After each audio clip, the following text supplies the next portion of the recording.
Baik, terima kasih Anda masih bersama Perempuan Bicara. Kita sambung di segmen kedua. Saya masih mau dengar 3 perspektif lagi. Pertama dari Bu Ustazah Yati dulu. Ustazah Yati ini bisa melihat bagaimana konsep child free yang saat ini sudah menjadi pilihan hidup juga bagi masyarakat.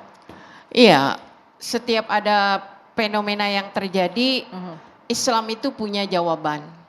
Karena Islam itu syamil dan kamil. Kalau terkait dengan yang kita bahas malam ini, masalah anak, masalah pernikahan, Islam pun punya.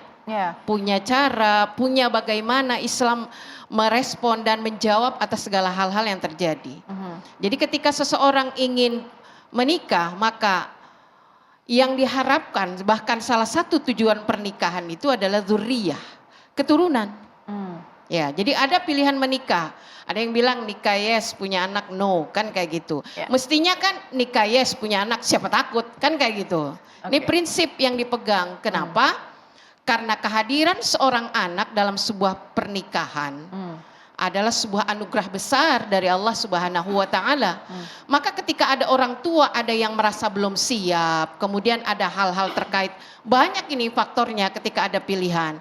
Makanya dalam kaitan dengan fikih, itu ada ketika di mana suami istri belum menginginkan anak itu hadir, maka ada proses. Kalau janin itu sudah ada di dalam perut seorang istri, kemudian tidak dikehendaki kehadirannya, itu adalah sesuatu yang haram. Tetapi ketika ada satu keinginan dari pasangan suami istri agar tidak terjadi pembuahan misalnya dari hubungan mereka yang sah. Nah itu kan namanya tanjimun nasl. Ya, ada satu keinginan bagaimana kita menata bagaimana generasi kita ini menjadi generasi yang berkualitas dengan orang tuanya yang siap. Kan kayak begitu. Nah, tetapi itu semua tidak melampaui dari kudrat dan iradat Allah, kan begitu. Kenapa? Karena bisa jadi segala usaha sudah dilakukan, tapi kalau kata Allah kun, fayakun, kan kayak begitu. Maka disinilah Islam memandang bahwa kehadiran seorang anak dalam sebuah pernikahan itu adalah sebuah keniscayaan.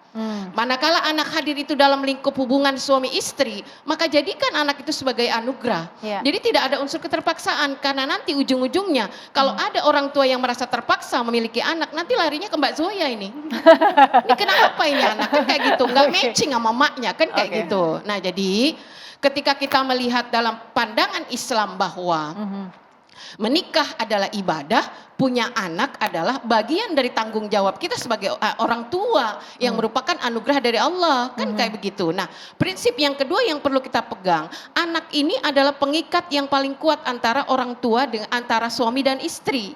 Dan ingat dalam Islam ada hukum waris di sana. Yang nanti waris itu akan hadir pada setiap anak dari apa yang dimiliki oleh orang tua. Anak itu aset. Bahkan bukan hanya di dunia. Jadi malah kalau alasannya yang siapa tadi yang bukan beban ya? Iya, bukan beban, bukan juga pengen cantik gitu. Kapan sih? Ya awet muda ya. Ya ini dunia loh.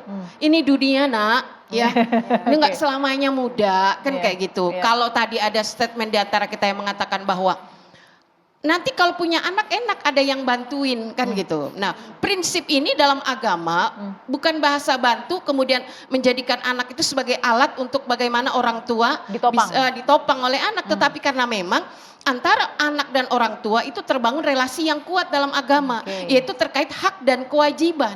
Bahkan ini berlaku hingga yaumil akhir. Kan kayak begitu, banyak orang-orang tua yang bisa diberikan syafaat oleh anaknya kelak di yaumil akhir nanti. Begitupun kebalikannya. Maka ketika ada pilihan, maka bahagia mana? Nah tadi Leoni bilang, saya merasa bahagia dengan gini, itu kan begitu. Asal jangan melanggar prinsip-prinsip dan aturan agama saja, kan kayak begitu. Iya, di sini landasannya. Ketika punya anak, jadikan anak itu yang berkualitas. Ketika you ingin memilih, belum ingin memiliki anak, jangan melakukan aturan yang melanggar syariat. Itu perspektifnya. Jadi anak bukan beban, tapi anak itu sebenarnya bakti ya. Anak itu anugerah, amanah. Oke, baik. Menarik sekali perspektif dari Ustazah Yati.